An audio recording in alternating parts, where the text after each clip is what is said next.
So just get familiar with a V2 tube remote control box. This is on page 3 of your instruction manual.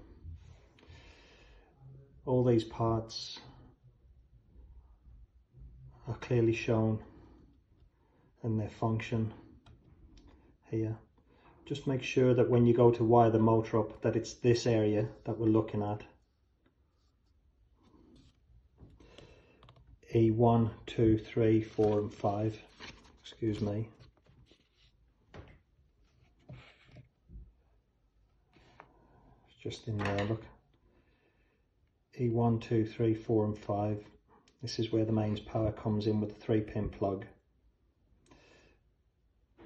These you can cover later on for various add-ons, photo cells, safety edges, but we can get to that later. This is how you tune your remotes in here, we'll go through that later. This is your aerial, which you can show as looped. These are your 2 menu buttons and select buttons. And then you've got the actual up, down, stop plug-in card also, which when you've got the lid on, shows you here. And that presses those buttons, up, down and stop. And this button here, which is for tuning your fobs in, but again, this is just a familiarization of the box. So turn your box on, you get this display, and then you get these lines. If you don't see the lines displayed like this, then there's potentially something going on that you need to just double check. That's it. The loop is for the aerial, so don't cut anything, just loop it one side to the other, tighten it up.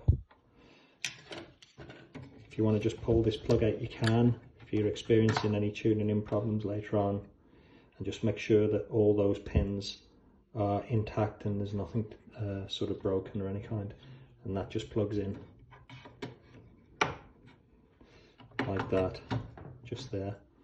Again, if you're not getting an up down stop on this, you can just check in and just make sure that those pins correspond with the plug-in unit just below it.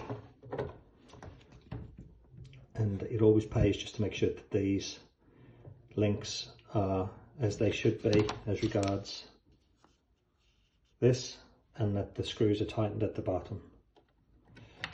That's an earth cable, that's your 2 power in, your neutral and your power in. This is where you wire up your motor, your tube motors, 3, 4 and 5 on this one.